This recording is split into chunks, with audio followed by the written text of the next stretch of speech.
എൻ്റെ ഭാര്യയും ഭാര്യയുടെ കൂട്ടുകാരിയും നേഴ്സുമാരായിരുന്നു. അവർ രണ്ടും ഒരു റൂമിലാണ് ഒന്നിച്ച് താമസിച്ചിരുന്നത്. അതിനിപ്പോൾ എന്താ? എന്തായാലും അതിൽ എന്തെങ്കിലും ഉണ്ടോ എന്ന് നമുക്ക് കിരണിൻ്റെ മെയിൽ കേട്ടിട്ട് തീരുമാനിക്കാം. മാഡം, എൻ്റെ പേര് കിരൺ. യഥാർത്ഥ പേരല്ല, യഥാർത്ഥ സ്ഥലവും പറയുന്നില്ല. തൽക്കാലം കൊച്ചി എന്ന് പറയാം. ഞാൻ കൊച്ചിയിൽ ഒരു സ്വകാര്യ കമ്പനിയിൽ ജോലി ചെയ്യുകയാണ്. 4 വർഷമായിട്ട് അവിടെയാണ്. എനിക്ക് ഇപ്പോൾ 28 വയസ്സുണ്ട്. എൻ്റെ വിവാഹം കഴിഞ്ഞിട്ട് ഏകദേശം 1.5 വർഷമായി. ആദ്യം എനിക്ക് ചെറിയൊരു IT കമ്പനിയിലാണ് ജോലി കിട്ടിയത്. സാലറി കുറവായിരുന്നു. പക്ഷേ 2 വർഷത്തെ എക്സ്പീരിയൻസ് ആയി കഴിഞ്ഞപ്പോഴേക്കും നല്ലൊരു കമ്പനിയിലേക്ക് മാറി. അങ്ങനെ നല്ല സാലറിയായി. വീട്ടിലെ കടമൊക്കെ വീട്ടി. ആ സമയത്താണ് വീട്ടുകാർ പറഞ്ഞത്, നീ കല്യാണം കഴിക്കണമെന്ന്. സാമാന്യം നല്ല സൗന്ദര്യമുള്ള നല്ല ഫിറ്റ് ബോഡിയുള്ള ഒരാണാണ് ഞാൻ. പക്ഷേ എനിക്ക് പ്രേമബന്ധങ്ങൾ ഉണ്ടായിട്ടില്ലെന്ന് പറഞ്ഞു കഴിഞ്ഞാൽ ചിലപ്പോൾ മാഡം വിശ്വസിക്കില്ല. കാര്യം ഞാനതിന് പുറകെ പോയിട്ടില്ല. ഇങ്ങോട്ട് ഒത്തിരി പെൺകുട്ടികൾ വന്ന് എന്നോട് സൗഹൃദവും പ്രേമവും ഒക്കെ പറഞ്ഞിട്ടുണ്ട്. പക്ഷേ അതിൻ്റെ പിറകെയൊന്നും പോകാൻ എനിക്ക് തോന്നിയില്ല. കാരണം വീട്ടിലെ സാമ്പത്തിക ബുദ്ധിമുട്ടായിരുന്നു. എങ്ങനെയെങ്കിലും പഠിച്ച് കടമൊക്കെ വീട്ടി സ്വസ്ഥമായിട്ട് ജീവിക്കണം, ഇത് മാത്രമായിരുന്നു എൻ്റെ മനസ്സിൽ. അതുകൊണ്ട് ഞാൻ പഠിത്തത്തിൽ കോൺസെൻട്രേറ്റ് ചെയ്തു. പിന്നീട് ആലോചിച്ചപ്പോൾ എനിക്ക് അനുഭവങ്ങളൊന്നുമില്ലല്ലോ എന്നോർക്കുമ്പോൾ വല്ലാത്തൊരു വിഷമമായിരുന്നു. ജോലി കിട്ടി, കല്യാണം കഴിക്കാൻ വീട്ടുകാർ പറഞ്ഞപ്പോൾ ഞാൻ ഓർത്തു, ശരിയാണ്, ഇനിയെങ്കിലും ഒരു സ്നേഹവും സന്തോഷവും ഒക്കെ അറിയട്ടെ, ഒരു പാർട്ട്ണർ വേണം. അങ്ങനെയാണ് ഞാൻ പെണ്ണ് കാണാൻ പോയത്. അമ്മയും അച്ഛനും പറഞ്ഞു, എടാ, നീ ഒരു നേഴ്സിനെ കല്യാണം കഴിച്ചാൽ മതി. അവളാകുമ്പോൾ നിന്നെ വിദേശത്ത് കൊണ്ടുപോകും, എളുപ്പമായിരിക്കും, വിദേശ രാജ്യങ്ങളിൽ പോയി സെറ്റിലാക്കാമെന്ന് പറഞ്ഞു. മിക്കവാറും പേർ അതുകൊണ്ടാണല്ലോ നേഴ്സുമാരെ കല്യാണം കഴിക്കുന്നത്. അവർ പറഞ്ഞതുപോലൊന്നും ഞാൻ ചിന്തിച്ചിട്ടേയില്ല. പക്ഷേ മെഡിക്കൽ പ്രൊഫഷനുള്ള ആരെങ്കിലും ജീവിത പങ്കാളിയെ വന്നു കഴിഞ്ഞാൽ നല്ലതാണ്. കാര്യം മരുന്നുകളെ പറ്റിയിട്ടോ ശുശ്രൂഷകളെ പറ്റിയോ സാമാന്യ അറിവുള്ളത് നല്ലതല്ലേ? അപ്പോൾ പിന്നെ അത് നല്ലൊരു ചോയ്സാണെന്ന് ഞാൻ വിചാരിച്ചു. അങ്ങനെയാണ് നേഴ്സുമാരുടെ വിവാഹാലോചനകൾ തേടാൻ തുടങ്ങിയത്. അങ്ങനെ ഒരു പെൺകുട്ടിയെ കണ്ടു, നല്ല സുന്ദരി. ഞാൻ ഇതുവരെ കണ്ടിട്ടുള്ളത് വെച്ചിട്ട് ഏറ്റവും നല്ലൊരു പെൺകുട്ടി എന്ന് പറയാം. അവൾ എറണാകുളത്തൊരു ഹോസ്പിറ്റലിൽ ജോലി ചെയ്യുകയാണ്. ഇപ്പോൾ പഠിച്ചിറങ്ങി 2ാമത്തെ വർഷമാണ് എക്സ്പീരിയൻസ്. അത് കഴിഞ്ഞിട്ട് വിദേശത്ത് പോകാൻ പ്ലാനുണ്ട്. 2 വർഷമാകുന്നേ ഉള്ളൂ. പക്ഷേ അവളുടെ വിവാഹം 25 വയസ്സിന് മുമ്പ് നടത്തണമെന്നാണ് ജാതകത്തിൽ. അപ്പോൾ അവരും അന്വേഷിക്കുന്നുണ്ട് ഒരു വരനെ. എനിക്ക് അവളെ ഒത്തിരി ഇഷ്ടമായതുപോലെ അവൾക്കും എന്നെ ഒത്തിരി ഇഷ്ടമായി. പിന്നെ പെണ്ണ് കാണാൻ പോകാൻ അധിക ദൂരമൊന്നും പോകേണ്ട കാര്യമില്ല, എറണാകുളത്ത് തന്നെയാണല്ലോ. അതുകൊണ്ട് ഞാൻ അവളെ പോയി ഡ്യൂട്ടി വേഷത്തിൽ കണ്ടു. എനിക്ക് ഒത്തിരി ഇഷ്ടപ്പെട്ടു. കൂടെ അവളുടെ ഒരു കൂട്ടുകാരിയും ഉണ്ടായിരുന്നു, സൂപ്പർ സുന്ദരി. 2 പേരും കണ്ടു കഴിഞ്ഞ് കഴിഞ്ഞാൽ നല്ല സൗന്ദര്യമുള്ള പെൺകുട്ടികൾ. അതുകൊണ്ട് തന്നെ എനിക്ക് വളരെ സന്തോഷം തോന്നി. കൂട്ടുകാരിയാണ് കൂടുതൽ സംസാരിച്ചത്. എൻ്റെ ഭാര്യയാകാൻ പോകുന്ന പെൺകുട്ടിക്ക് അധികം സംസാരമില്ല. എൻ്റെ ഡീറ്റെയിൽസും മറ്റു കാര്യങ്ങളുമെല്ലാം കൂട്ടുകാരിയാണ് കൂടുതൽ ചോദിച്ചത്. അവളുടെ സ്മാർട്ട്നെസ് എനിക്ക് ഇഷ്ടപ്പെട്ടു. അവളുടെ പേര് ലൈല എന്ന് തൽക്കാലം നമുക്ക് വിളിക്കാം. ലൈല നല്ല സ്മാർട്ടാണെന്ന് എനിക്ക് മനസ്സിലായി. ലൈലയ്ക്ക് ഒരു കാമുകനുമുണ്ടെന്ന് എന്നോട് അപ്പം തന്നെ പറഞ്ഞു. അവൾ കമ്മിറ്റഡ് ആണ്. എന്തായാലും എൻ്റെ ഭാര്യയുടെ ഉറ്റ കൂട്ടുകാരിയാണ് അവൾ. അങ്ങനെ ഞങ്ങളുടെ കല്യാണം കഴിഞ്ഞു. ലൈലയും അവളും കൂടി അവിടെ ചെറിയൊരു അപ്പാർട്ട്മെൻറ്റിലാണ് താമസിക്കുന്നത്. ഹോസ്റ്റലിൽ നിൽക്കാൻ അവർക്ക് താല്പര്യമില്ല. അതുകൊണ്ട് ആ അപ്പാർട്ട്മെൻറ്റിൽ വിവാഹത്തിന് മുമ്പ് ഞാൻ മിക്കവാറും പോകുമായിരുന്നു. ലൈലയും എൻ്റെ ഭാര്യയാകാൻ പോകുന്ന പെൺകുട്ടിയുമായി ഒത്തിരി വട്ടം ഞങ്ങൾ 3 പേരും കൂടി ചുറ്റിക്കറങ്ങിയിട്ടുണ്ട്. ലൈല ഞങ്ങളുടെ വീട്ടിലെ ഒരംഗത്തെ പോലെയാണ്. അതുകൊണ്ട് ഞങ്ങളുടെ വിവാഹശേഷവും ആ സൗഹൃദം സ്ട്രോങ് ആയിരുന്നു. അവൾ പിന്നീട് ആ അപ്പാർട്ട്മെൻറ്റിൽ തനിയെ ജീവിക്കാൻ തുടങ്ങി. അവൾക്ക് കൂടെ എൻ്റെ ഭാര്യയല്ലാതെ മറ്റാരുമുള്ളത് ഇഷ്ടമല്ല. അതുകൊണ്ട് തന്നെ ഇടയ്ക്കിടയ്ക്ക് ഞങ്ങൾ അവളെ പോയി കാണും. ഞങ്ങൾ 3 പേരും വിവാഹം കഴിഞ്ഞിട്ടും ഇടയ്ക്കിടയ്ക്ക് കാണുകയും കറങ്ങുകയും ഒക്കെ ചെയ്യുമായിരുന്നു, ഒരു ഫാമിലി പോലെ. കണ്ടാൽ ഒത്ത ഒരാളാണ് എന്ന് എനിക്ക് തന്നെ ബോധ്യമുണ്ടെങ്കിലും മറ്റു കാര്യങ്ങളിൽ എനിക്ക് വല്ലാത്ത പേടിയും സംഭ്രമവും ഒക്കെയായിരുന്നു. എന്തെങ്കിലും പരാജയം സംഭവിച്ചാൽ ഭാര്യയുടെ മുന്നിൽ ഞാൻ അപമാനിതനാകും.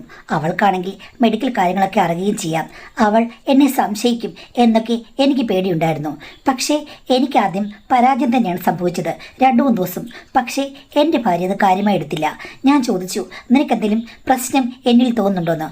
അപ്പം അവൾ എന്നോട് സ്നേഹത്തോടുകൂടി പറഞ്ഞു, ഇതൊക്കെ അങ്ങനെയാണ്, എല്ലാവർക്കും ആദ്യ സമയത്ത് പേടി കാണും. എനിക്കിപ്പം നേഴ്സാണെങ്കിലും കുറച്ച് അറിവുണ്ടെങ്കിലും എനിക്കും നല്ല പേടിയായിരുന്നു. പക്ഷേ സാരമില്ല, രണ്ടുപേരും അങ്ങോട്ടും ഇങ്ങോട്ടും ആദ്യം തൊട്ടേ പഠിക്കുന്നതാണ് വിവാഹം. അല്ലാതെ ഇതിനു മുമ്പ് നമുക്ക് പഠിച്ചിട്ട് വരാൻ പറ്റില്ലല്ലോ. അതുകൊണ്ട് പരാജയങ്ങളുണ്ടായാലും വിജയങ്ങളുണ്ടായാലും നമ്മൾ രണ്ടുപേരും കൂടെ സ്വീകരിച്ചാൽ മതി.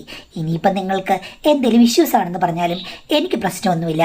ഇഷ്ടപ്പെട്ടില്ലേ കല്യാണം കഴിച്ചത്, അപ്പോൾ സ്ത്രീകൾക്ക് അങ്ങനെയുള്ള പ്രശ്നങ്ങളൊന്നുമില്ല ചേട്ടാ എന്നവൾ മാറിൽ ചാഞ്ഞു പറഞ്ഞു കഴിഞ്ഞപ്പോഴേക്കും ശരിക്കും പുരുഷനായ എൻ്റെ കോൺഫിഡൻസ് കൂടി. 2 ആഴ്ചക്കുള്ളിൽ ഞാൻ പച്ച പിടിച്ചു. എനിക്ക് പ്രശ്നങ്ങളൊന്നുമില്ല. ഒരു 3 മാസം കഴിഞ്ഞപ്പോഴേക്കും എൻ്റെ ഭാര്യ ഒരു ദിവസം എന്നോട് പറഞ്ഞു, ചേട്ടാ സത്യം പറഞ്ഞാൽ ഞാനൊരു കാര്യം നിങ്ങളോട് പറയണമെന്ന് വിചാരിച്ചതാണ്. പക്ഷേ ഇപ്പോഴാണ് എനിക്കത് പറയാൻ ഒരവസരം വന്നത്. എന്താടി? അല്ല, ആദ്യം ഇങ്ങനെയൊക്കെ ഞാൻ വലിയ കാര്യങ്ങൾ പറഞ്ഞാലും എനിക്ക് ആദ്യമില്ലേ നല്ല ബുദ്ധിമുട്ടായിരുന്നു. അതെന്താ നീ അങ്ങനെ പറഞ്ഞത്?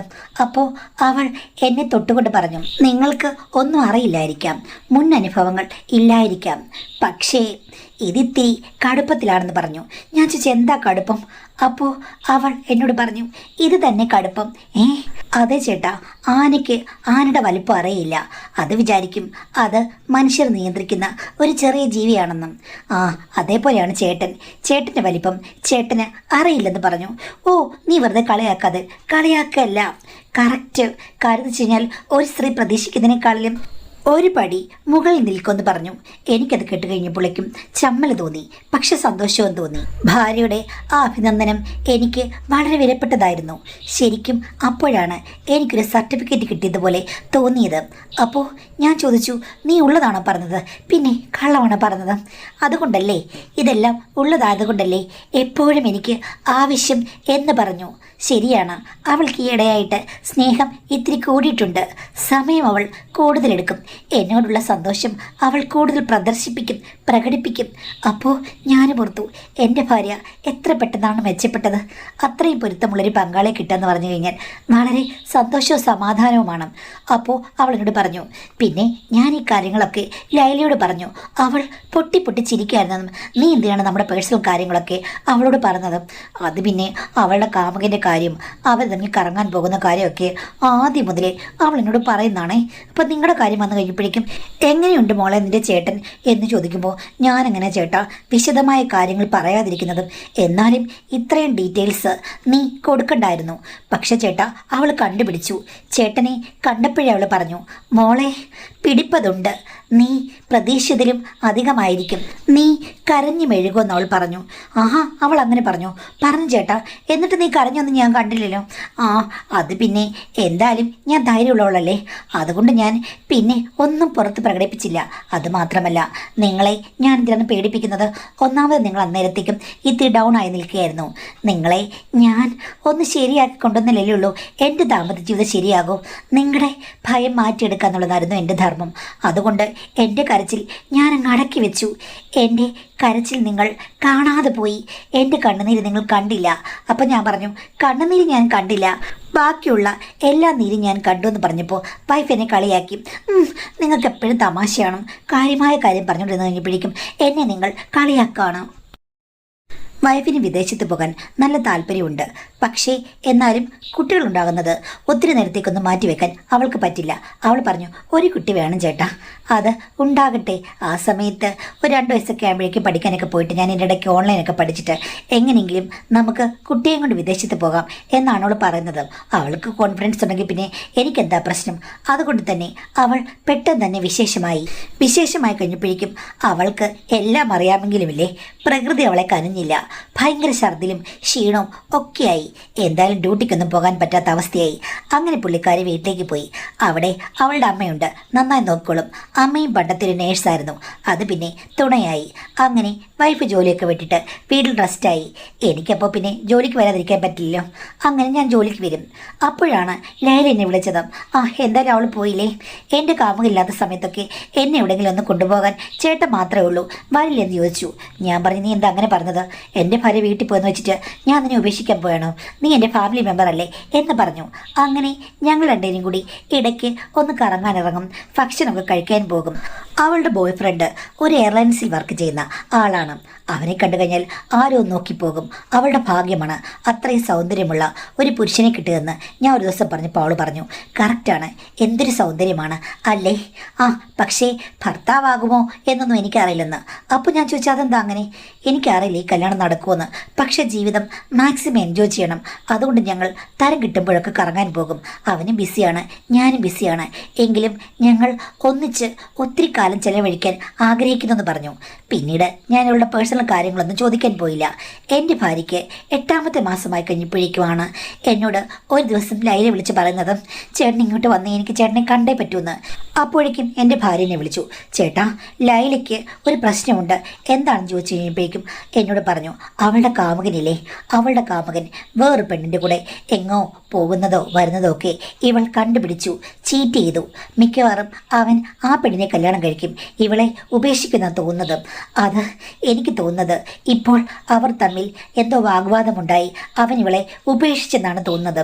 എന്തോ കരഞ്ഞു വിളിച്ച് എന്നെയും വിളിച്ചിരുന്നു, ചേട്ടൻ അങ്ങോട്ട് ചെല്ല്, അല്ലെങ്കിൽ അവൾ വല്ല അവിവേകവും കാണിക്കുമെന്ന് പറഞ്ഞു. അങ്ങനെ അവൾ താമസിക്കുന്നിടത്ത് ഞാൻ ചെന്നു. അവൾ കരഞ്ഞ് ഒരു ഭ്രാന്തിയെ പോലെ ഇരിക്കുകയാണ്. എന്നെ കണ്ടപ്പോഴേ ഓടി വന്ന് കെട്ടിപ്പിടിച്ചു. അവൻ എന്നെ ചതിച്ചു, ചേട്ടാ എനിക്കിനി ജീവിക്കണ്ട, ഇത്രയും കാലം ഞങ്ങൾ എല്ലാം പങ്കുവെച്ച് കഴിഞ്ഞവരാണ്. അവൻ്റെ മൊബൈൽ പോലും ഞാൻ നോക്കുമായിരുന്നു, ഒരു സൂചന പോലും അവൻ തന്നില്ല. പക്ഷേ എൻ്റെ കണ്ണിൻ്റെ ദൃഷ്ടിക്ക് ഞാൻ കണ്ടു. പിന്തുടർന്ന് ഞാൻ രണ്ടിനെയും പിടിച്ചു. അപ്പോൾ അവൻ പറയുകയാണ് അവളെ മാത്രമേ കല്യാണം കഴിക്കൂന്ന്. എനിക്ക് പറ്റിപ്പോയി, ഞാൻ എന്താ ചെയ്യേണ്ടത് എന്ന് പറഞ്ഞ് അവളിനെ കെട്ടിപ്പിടിച്ച് കരഞ്ഞു. ഞാൻ പറഞ്ഞു, സാരമില്ല, കാത് കുത്തിവൻ പോയി കഴിഞ്ഞാൽ കമ്പലിട്ടവൻ വരും. ഇവിടെയാണോ ആണുങ്ങൾക്ക് കുറവ്? എത്ര സൗന്ദര്യമുള്ള ആണുങ്ങൾ വേറെയുമുണ്ട് എന്ന് പറഞ്ഞ് സമാധാനിപ്പിച്ചു. എൻ്റെ ഭാര്യ എന്നോട് പറഞ്ഞു, എന്ന് അവൾ ഡ്യൂട്ടി കഴിയുമ്പോഴേക്കും അവളെ വിളിച്ചോണ്ട് എവിടെയെങ്കിലും കറങ്ങാൻ പോണേ, അല്ലെങ്കിൽ അവൾ ഡെസ്ക് ആകുമെന്ന് പറഞ്ഞു. ഞാൻ ശരിവെച്ചു. പിന്നീട് ഒരു മാസത്തോളം സ്ഥിരമായിട്ട് അവളെയും കൊണ്ട് ഞാൻ എവിടെയെങ്കിലുമൊക്കെ പോകും, ഔട്ടിങ്ങിന്. നല്ല ഫുഡ് ഞങ്ങൾ ഒന്നിച്ച് കഴിക്കും. അങ്ങനെ ഒരു ദിവസം അവൾ എന്നോട് ഇങ്ങോട്ട് പറഞ്ഞു, ചേട്ടാ ഞാനൊരു അഭ്യർത്ഥന വെക്കുകയാണ്, ചേട്ടന് ഒരു ശല്യം ഉണ്ടാകില്ല. ഞാൻ പറഞ്ഞു, നീ അല്ലെങ്കിലും എനിക്കൊരു ശല്യമല്ല, എന്താണെന്ന് വെച്ചാൽ പറയുന്നു. അപ്പോൾ അവൾ പറഞ്ഞു, ചേട്ടാ എനിക്ക് താല്പര്യങ്ങൾ ഒത്തിരി കൂടുതലുള്ള ഒരു ടൈപ്പാണ്. അവനും അങ്ങനെ തന്നെയായിരുന്നു, അല്ലെങ്കിൽ അവൻ എന്നെ അങ്ങനെ ശീലിപ്പിച്ചു എന്ന് പറയാം. അതുകൊണ്ട് തന്നെ ഡെയിലി ഞങ്ങൾ ഒരാഴ്ചയിൽ 5 തവണയെങ്കിലും കാണാറുണ്ടായിരുന്നു. നീ പറഞ്ഞു വരുന്നത് എന്താണ് എന്ന് വെച്ച് കഴിഞ്ഞാൽ, ഇപ്പോൾ എൻ്റെ നിരാശകൾ എന്നെ വിട്ടകന്നു, പക്ഷേ മോഹങ്ങൾ എനിക്ക് കൂടുന്നുണ്ട്. എനിക്ക് ഈ കാര്യത്തിൽ നിന്ന് മുക്തി വേണം. ഈ ഡിപ്രഷനിൽ നിന്ന് പൂർണ്ണമായും മുക്തിയാകണമെങ്കിൽ ഞാൻ പഴയതുപോലെയുള്ള വൈബിലേക്ക് വരണം. അതിന് ചേട്ടൻ എന്നെ ഒന്ന് സഹായിക്കണം. നീ പറയൂ എങ്ങനെ സഹായിക്കട്ടെന്ന്. ചേട്ടന് പറഞ്ഞത് മനസ്സിലായില്ലേ? എനിക്ക് ഡെയിലി ഉറങ്ങുമ്പോൾ ഒരു ഉറക്കുപാട്ടായി ചേട്ടൻ വരണമെന്ന് പറഞ്ഞു. ഞാൻ പറഞ്ഞത് ശരിയല്ല, നിൻ്റെ അടുത്ത കൂട്ടുകാരിയാണ് എൻ്റെ ഭാര്യ, അവളിപ്പോൾ റെസ്റ്റുള്ള സ്റ്റേജിലും, അവളെ നമ്മൾ വഞ്ചിക്കാൻ പാടില്ല എന്ന് പറഞ്ഞു കഴിഞ്ഞപ്പോഴേക്കും എന്നോട് അവൾ പറഞ്ഞു, ഇതൊന്നും ഒരു വഞ്ചനയല്ല, ഞാൻ നിങ്ങളുടെ ജീവിതത്തിൽ വന്ന് നിങ്ങളെ ചതിക്കാൻ പോകുന്നില്ല, പ്രശ്നം ഉണ്ടാക്കുന്നില്ല, ഭാവിയിലും പ്രശ്നം ഉണ്ടാക്കില്ല. പിന്നെ ഇപ്പോൾ നമ്മളൊരു സ്റ്റെതസ്കോപ്പ് വെക്കുകയാണെന്നുണ്ടെങ്കിൽ അത് ഒരാൾ മാത്രം വെച്ചെങ്കിൽ മാത്രമേ ചെവിക്കകത്ത് ശബ്ദം കേൾക്കുകയുള്ളൂ, അല്ലല്ലോ ആര് വെച്ചാലും ഹൃദയമിടിപ്പ് അറിയാൻ കഴിയും എന്ന് പറഞ്ഞതുപോലെയാണ്. വെറുതെ ഒരു ഉപകരണം തുരുമ്പെടുത്ത് നശിപ്പിക്കണ്ട എന്ന് വിചാരിക്കുന്ന പോലെ നമ്മൾ വാർണിഷ് ചെയ്ത് വെക്കില്ലേ, തേച്ച് മിനുക്കി വെച്ചെങ്കിൽ മാത്രമേ എപ്പോഴും മനുഷ്യനും നല്ലൊരു ഊർജ്ജം വരികയുള്ളൂ. അതുകൊണ്ടാണ് ഞാൻ പറഞ്ഞത്, എൻ്റെ മനസ്സും അങ്ങനെയാണ്, എൻ്റെ ആഗ്രഹങ്ങളും അങ്ങനെയാണ്. ചേട്ടനും എന്തിനാണ് വെറുതെ ഇപ്പോൾ 1-1.5 വർഷമൊക്കെ ഈ പേര് പറഞ്ഞ് അവൾ റെസ്റ്റിലാണെന്ന് പറഞ്ഞിട്ട് വെറുതെ നിൽക്കുന്നത്? എത്രയോ പാഴായി പോകുന്നതൊക്കെ പുഴ പോലെ ഒഴുകി കടലിൽ പോകാതെ കുളത്തിലാക്കരുതോ ചേട്ടാ എന്ന് ചോദിച്ചു. ഞാനൊന്നും മിണ്ടിയില്ല. അപ്പോൾ അവൾ പറഞ്ഞു, ചേട്ടനറിയാം താല്പര്യമുണ്ടെങ്കിലും കുറ്റബോധവും സദാചാരവും ഒക്കെ ഓർത്തിട്ട് എല്ലാം ഇങ്ങനെ മനഃപൂർവ്വം അടിച്ചമർത്തുകയാണെന്ന്. അതിൻ്റെ ആവശ്യമില്ല. ഇത് ഞാനും ചേട്ടന് മാത്രമുള്ളൊരു ഡീലാണ്. അവൾ അറിയുക പോലുമില്ല. അവൾ വരുമ്പോൾ അവളുടെ മുന്നേ വെച്ചിട്ട് ഒന്നുമില്ല. ഈ സമയത്ത് എന്നെ കര കയറാൻ ചേട്ടൻ കുളത്തിലിറങ്ങി കുളം കലക്കുമോ എന്ന് ചോദിച്ചു. ഞാൻ എന്ത് പറയാനാണ്? അവൾ എന്നെ നിർബന്ധിച്ചു. അങ്ങനെയാണ് ഞങ്ങൾ രണ്ടുപേരും കൂടി കാണാൻ പോയത്. കുളം കലക്കാൻ എനിക്ക് മിടുക്കുണ്ടോയെന്ന് അറിയില്ലായിരുന്നു. പക്ഷേ ഭാര്യ തന്ന കോൺഫിഡൻസ് എന്നെ ഒത്തിരി സ്വാധീനിച്ചിരുന്നു. അതുകൊണ്ട് തന്നെ ലൈലയുടെ ആഗ്രഹങ്ങൾ എനിക്ക് അറിയാൻ പറ്റി. ഒരു പ്രശ്നവുമില്ലായിരുന്നു. പക്ഷേ ആദ്യത്തെ ദിവസം, ആദ്യത്തെ മൊമെൻറ്റിൽ തന്നെ ലൈല എന്നെ ഒത്തിരി അഭിനന്ദിച്ചു. ചേട്ടാ, അവൾ പറഞ്ഞപ്പോൾ ഞാൻ വിശ്വസിച്ചില്ല. കണ്ടറിഞ്ഞപ്പോൾ ഞാൻ അഭിനന്ദിക്കുന്നു. എന്താ ചോദിച്ചപ്പോഴേക്കും, ഷോ, എൻ്റെ കാമുകൻ, അവനെയൊക്കെ ഞാൻ എന്തിനാണ് കൂടെ കൊണ്ടു നടന്നത്? ഇനിയിപ്പോൾ അവൻ കെട്ടാൻ പോകുന്ന പെണ്ണ്, അവൾ എന്താ കാണുന്നത്? അവൾക്കൊന്നും കിട്ടില്ല. ദൈവമേ, ഞാൻ അവനെ വലിയൊരാളായിട്ട് കണ്ടുപോയി. അത് പക്ഷേ അങ്ങനെയല്ലെന്ന് എനിക്കിപ്പോൾ മനസ്സിലായി. ചേട്ടാ, ചേട്ടൻ്റെ മുന്നിൽ അവൻ വളരെ ഒരു ചെറിയവൻ, ഒരു തന്മാത്ര പോലെ. അവനെ ഞാൻ തള്ളിക്കളയുന്നു. എൻ്റെ എല്ലാ പ്രശ്നങ്ങളും മാറിക്കിട്ടി. ഇന്ന് ഞാൻ കസേരയിലിരുന്ന് കറങ്ങും. മതിയാവോളം എൻ്റെ കൂട്ടുകാരി കണ്ടെത്തിയത് എനിക്ക് ഭാഗ്യമായി. സത്യം പറഞ്ഞു കഴിഞ്ഞാൽ ഇങ്ങനൊരു സിറ്റുവേഷൻ എനിക്ക് കൊണ്ടു തന്നതിന് ആരോടൊക്കെ നന്ദി പറയണമെന്ന് എനിക്കറിയില്ല. ഞാൻ നിങ്ങളുടെ ദാമ്പത്യ ജീവിതത്തിൽ ഒരിക്കലും പ്രശ്നമുണ്ടാക്കില്ല. എൻ്റെ കല്യാണവും ഉടനെ നടക്കും. അതുവരെ മാത്രം. അതുവരെ ചേട്ടൻ തുണയാകില്ലേ ചേട്ടാ എന്ന് ചോദിച്ചു. പക്ഷേ മറുപടി പറയാൻ അവൾ സമ്മതിച്ചില്ല. കാര്യം, അവൾ ആർത്തിരമ്പുന്ന നയാഗ്ര വെള്ളച്ചാട്ടം പോലെ പതിച്ചുകൊണ്ടിരുന്നു. അവളെ ആർക്കും തടുക്കാൻ പറ്റില്ല. എനിക്കും പറ്റില്ല. ഞാനും പുതിയൊരു മേച്ചിൽപ്പുറത്തിലേക്ക് പോയി. പുതിയ പുൽനാമ്പുകളും പുൽപ്പാടങ്ങളും പൂക്കളും കണ്ട് വളരെ മനോഹരമായ ജീവിതത്തിൽ കൂടി കടന്നു പോവുകയാണ്. ഭാര്യയോട് വളരെ സ്നേഹമായി ഞാൻ പെരുമാറി. ലൈലയും കൂട്ടുണ്ടായിരുന്നു. അവളെല്ലാ കാര്യത്തിലും എന്നെ സഹായിച്ചു. വൈഫിൻ്റെ ഹോസ്പിറ്റൽ സിറ്റുവേഷനിലൊക്കെ ലൈല വന്നിരുന്നു. ഞങ്ങൾ തമ്മിലുള്ള ബന്ധം വളരെ നോർമലായി ഭാര്യയുടെ മുന്നിൽ അവതരിപ്പിക്കാൻ ഞങ്ങൾക്ക് നല്ല മിടുക്കായിരുന്നു. ഒരു പ്രശ്നം ഉണ്ടാകാതെയാണ് മുന്നോട്ട് പോയത്. ഇതിനിടയ്ക്ക് എൻ്റെ ഭാര്യ പ്രസവിച്ചു കഴിഞ്ഞ് 3-ാം മാസമായപ്പോഴാണ് ലൈലയുടെ കല്യാണം കഴിഞ്ഞതും. അതും അവളുടെ വീട്ടുകാർ പെട്ടെന്ന് കൊണ്ടുവന്ന ആലോചനയാണ്. ചെക്കൻ ഒരു സർക്കാർ ഉദ്യോഗസ്ഥനാണ്.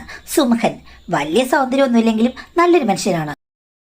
അങ്ങനെ അവരുടെ കല്യാണം വളരെ കെങ്കേയവുമായി കഴിഞ്ഞു. ഞാനും എൻ്റെ ഭാര്യയുമൊക്കെ അതിൻ്റെ അമരത്തുണ്ടായിരുന്നു. അവർക്ക് സന്തോഷം, എനിക്ക് സന്തോഷം. ഞാനും ലൈലയും എല്ലാ കാര്യങ്ങളും സ്റ്റോപ്പ് ചെയ്തു. ഇനി നല്ല മംഗളകരമായി അവൾ ജീവിക്കട്ടെ, അവൾക്ക് എല്ലാ ആശംസയും പറഞ്ഞാണ് അവളെ ഞാൻ വിട്ടത്. പിന്നെ തൃശ്ശൂരാണ് അവർ വർക്ക് ചെയ്യുന്നത്. ഞങ്ങൾക്ക് പിന്നീട് കോണ്ടാക്റ്റ് ഉണ്ട്. ഇടയ്ക്ക് ഞാനും ഭാര്യയും കൂടെ തൃശ്ശൂരിൽ പോകും. ഒരു ദിവസം അവിടെ തങ്ങിയിട്ട് തിരിച്ചു വരും. അങ്ങനെയായിരുന്നു. ഇടയ്ക്ക് അവളും ഭർത്താവും കൂടെ അവിടെ വരും. ഇപ്പോൾ അവളുടെ കല്യാണം കഴിഞ്ഞിട്ട് ഏതാനും മാസങ്ങളായി മാഡം. ഇതിനിടയ്ക്ക് കഴിഞ്ഞ ദിവസം അവൾ എന്നെ വിളിച്ചു. അത്യാവശ്യമായി കാണുമെന്ന് പറഞ്ഞു. ഞാൻ പറഞ്ഞു, നീ പഴയതുപോലെ ഒന്നും തുടങ്ങരുതെന്ന്. അതല്ല, എനിക്ക് വേറെ ചില കാര്യങ്ങൾ പറയാനുണ്ട് എന്ന് പറഞ്ഞാണ് ലൈല എന്നെ വിളിച്ചതും. അങ്ങനെ ഭാര്യ അറിയാതെ, അവളുടെ ഭർത്താവ് അറിയാതെ ലൈലയും ഞാനും കൂടെ എറണാകുളത്ത് വെച്ച് മീറ്റ് ചെയ്തു. എന്താ പ്രശ്നമെന്ന് ഞാൻ ചോദിച്ചു. അപ്പോൾ അവൾ പറഞ്ഞു, അവളുടെ വിവാഹ ജീവിതം അവൾക്ക് ഒരു നിമിഷം പോലും ആസ്വദിക്കാൻ പറ്റുന്നില്ല. ഭർത്താവിന് എല്ലാം കുഴപ്പങ്ങളാണ്. ഒരു രീതിയിലും പറ്റുന്നില്ല. ആനവായിൽ അമ്പഴങ്ങ എന്നുള്ള പഴഞ്ചൊല്ല് പോലെയാണ്. അവളുടെ ആദ്യത്തെ ഫ്രണ്ടിലായിരുന്നു ബോയ് ഫ്രണ്ട്. അവൻ പിന്നെയും ഓക്കെയായിരുന്നു. ഇതിപ്പോൾ കടലിൽ കായം കലക്കിയ സ്ഥിതിയാണ്. എന്നിട്ട് ലൈല എന്നോട് പറയുകയാണ്, ഇതിനെല്ലാം കാരണക്കാരൻ നിങ്ങളാണെന്ന്. അപ്പം ഞാൻ പറഞ്ഞു, എന്താണെന്ന്? എൻ്റെ ബോയ് ഫ്രണ്ട് ഉണ്ടായിരുന്നു കഴിഞ്ഞപ്പോഴേക്കും എല്ലാം അഡ്ജസ്റ്റ് ആയി പോയതാണ്. പക്ഷേ നിങ്ങൾ വന്നു കഴിഞ്ഞപ്പോഴേക്കും ഞാൻ അമിതമായി മോഹിച്ചു, അമിതമായി ഞാൻ ചുറ്റിയടിച്ചു, അമിതമായി ഞാൻ കറങ്ങി, അമിതമായി ഞാൻ അമർന്നു തുടിച്ചു. അതിൻ്റെ ഫലമായിട്ട് ഒത്തിരി വികസന പ്രവർത്തനങ്ങൾ അവിടെ സംജാതമായി. ഇപ്പോൾ ഭർത്താവ് വരുമ്പോഴേക്കും ദേ കാലിൽ കല്ലിട്ട അവസ്ഥയാണെന്നും ഞാൻ പറഞ്ഞു. നീ തന്നെയല്ലേ ആദ്യം തന്നെ എന്നെ അഭിനന്ദിച്ചുകൊണ്ട് വളരെ വലിയ രീതിയിൽ ചിലമ്പൊലിക്കാറ്റെ ഒന്ന് ചുറ്റി അടിച്ചാട്ടെ എന്ന് പറഞ്ഞിട്ട് തുള്ളിച്ചാടിയത്? അതൊക്കെ ശരിയാണ്. പക്ഷേ ഇപ്പോൾ ഇതെല്ലാം ഞാൻ എങ്ങനെ മാനേജ് ചെയ്യും? എനിക്ക് ആ ജീവിതം ആസ്വദിക്കാൻ പറ്റുന്നില്ല. അതുകൊണ്ട് ചേട്ടൻ ഇടയ്ക്കിടയ്ക്ക് നമുക്ക് രണ്ടുപേർക്കും കൂടെ കാണുന്ന രീതിയിൽ നമ്മുടെ ജീവിതം ഒന്ന് അറേഞ്ച് ചെയ്യണമെന്ന് ഞാൻ പറഞ്ഞതെല്ലാം പറഞ്ഞ് നമ്മൾ ഒഴിഞ്ഞതല്ലേന്ന്. അപ്പോൾ അവൾ സമ്മതിക്കില്ല. കണ്ടേ പറ്റൂ. കാര്യം അല്ലെങ്കിൽ എൻ്റെ ജീവിതം മുന്നോട്ട് പോകില്ല. അസംതൃപ്തമായ ജീവിതമായതുകൊണ്ട് ഞാൻ ചിലപ്പോൾ ആ ബന്ധം ഉപേക്ഷിക്കും. ഉപേക്ഷിച്ച് കഴിഞ്ഞ് കഴിഞ്ഞാൽ പിന്നെ എനിക്ക് മുന്നും പിന്നെ നോക്കാനില്ല. ചേട്ടൻ്റെ അടുത്തേക്ക് ഞാൻ വരും. എൻ്റെ കൂട്ടുകാരി അവൾ എങ്ങനെ അത് വിചാരിക്കുമെന്ന് എനിക്കറിയില്ല. എങ്കിലും ഞാൻ എല്ലാം അങ്ങ് പറയും എന്നൊക്കെ പറയുകയാണ്. ഇതൊക്കെ കേട്ട് ഞാൻ ആകെ വിഷമിച്ചിരിക്കുകയാണ്. എങ്ങനെയാണ് ഈ പെൺകുട്ടി ഡീൽ ചെയ്യേണ്ടതെന്ന് എനിക്കറിയില്ല. അവളെന്നെ നിർബന്ധിക്കുകയാണ് മാഡം. പിന്നെയും തുടങ്ങാൻ എനിക്ക് പറ്റില്ല, അത് ശരിയാകില്ലെന്നാണ് എനിക്ക് തോന്നുന്നത്. വളരെ കറക്റ്റാണ് കാര്യം. നിങ്ങൾക്ക് ഈ കാര്യം പിന്നെയും തുടങ്ങേണ്ട യാതൊരു കാര്യമില്ല. ദാമ്പത്യത്തിൽ ആവശ്യത്തിൽ കൂടുതലുള്ള പ്രശ്നങ്ങൾ ഉണ്ടാക്കും, അതിന് കാര്യമില്ല. അതുമാത്രമല്ല, നിങ്ങൾ ഒരു കരാറിലാണ് മുന്നോട്ട് പോയത്. അവർക്ക് വിവാഹമായി കഴിഞ്ഞാൽ അവർ അവരുടെ ജീവിതം നോക്കും, നിങ്ങൾ നിങ്ങളുടെ ജീവിതം നോക്കുന്നു. അങ്ങനെ പോയവൾ തിരിച്ച് വികസനമായി, ഹൈവേ ആയി, കുളമായി, കിണറായി, കായലാന്നൊക്കെ പറഞ്ഞ് തിരിച്ചു വന്നു കഴിഞ്ഞാൽ നിങ്ങൾ ഒരിക്കലും അവളെ പ്രോത്സാഹിപ്പിക്കരുത്. നിങ്ങൾ നിങ്ങളുടെ നിലപാടിൽ ഉറച്ചു നിൽക്കുക. ഇനി നിങ്ങളോട് ചോദിക്കുമ്പോൾ നിങ്ങൾ പറയുക, ഓക്കെ, എന്തായാലും ഈ ജീവിതം കുളമാക്കാൻ ഞാൻ ഉദ്ദേശിക്കുന്നില്ല, 2 വള്ളത്തിൽ കാല് വെക്കാൻ എനിക്ക് താല്പര്യമില്ല. പിന്നെ വേറൊരു കാര്യമുണ്ട്, നിങ്ങളൊക്കെ മെഡിക്കൽ പ്രൊഫഷണൽസ് ആണല്ലോ. ഇനിയിപ്പം ഹസ്ബൻഡ് ശരിയാണ്, അവർ വിചാരിച്ചതുപോലെ ഒന്നും ആയില്ല. ഈ വികസന പ്രവർത്തനങ്ങളൊക്കെ നടന്നു കഴിഞ്ഞപ്പോഴേക്കും അത് ഒരു പ്രശ്നമായിട്ടും ആസ്വാദകരമല്ലാതെയും മാറി. അപ്പോൾ എന്തായാലും ഒരു ഗൈനക്കോളജിസ്റ്റിനെ കണ്ടു കഴിഞ്ഞ് കഴിഞ്ഞാൽ കാര്യങ്ങളൊക്കെ പഴയപടിയാക്കി തരാനുള്ള പല മെത്തേഡുകൾ നിലവിലുണ്ട്. സർജറി അടക്കം, സർജറി അല്ലാത്ത പല കാര്യങ്ങളും, പല നൂതനമായ മെത്തേഡുകളും വന്നിട്ടുണ്ട്. അങ്ങനെ ആകുമ്പോഴേക്കും അവർക്ക് മെഡിക്കൽ അറിവുകളുണ്ട്. അതൊക്കെ ചെയ്തിട്ട് അവർ ഭർത്താവിൻ്റെ കൂടെ നല്ലൊരു ദാമ്പത്യ ജീവിതം നയിക്കുന്നതിന് നല്ലത്. അല്ലാതെ ഇടിച്ചു കയറി വന്നിട്ട് പഴയ കാര്യങ്ങൾ കുത്തിപ്പൊക്കി കൂട്ടുകാരുടെ ജീവിതം നശിപ്പിക്കുന്നതിൽ ഒരർത്ഥവുമില്ല. ഒരു നേഴ്സാകുമ്പോഴേക്കും അത്യാവശ്യം സാധാരണ മനുഷ്യരെക്കാൾ കൂടുതൽ അറിവുകളും മറ്റു കാര്യങ്ങളൊക്കെ അല്ലേ മനുഷ്യരെയൊക്കെ ഡീൽ ചെയ്യുന്ന ആളല്ലേ. അപ്പോൾ അവരെന്തിനാണ് ഇങ്ങനെ വഞ്ചനാപരമായ ഒരു കാര്യമായിട്ട് ഇറങ്ങുന്നത്? അപ്പോൾ അതാണോ അവരുടെ മെഡിക്കൽ പ്രൊഫഷണൽസിൻ്റെ എത്തിക്സ് എന്നുള്ള ചോദിക്കുകയില്ലെന്നുണ്ടെങ്കിൽ ഈ വീഡിയോ ഒന്ന് കേൾപ്പിക്കുക. അപ്പോൾ അവർക്ക് കാര്യം മനസ്സിലാകും. ഒരു കാര്യത്തിൽ ഇനി എടുത്തു ചാടാതിരിക്കുക. 2 കുടുംബങ്ങളും നല്ല രീതിയിൽ സ്നേഹത്തോടുകൂടി പോകുന്നതാണ് നല്ലത്. പക്ഷേ ഇത് അതിനുള്ളിൽ ആവശ്യമില്ലെന്നാണ് എനിക്ക് തോന്നുന്നത്.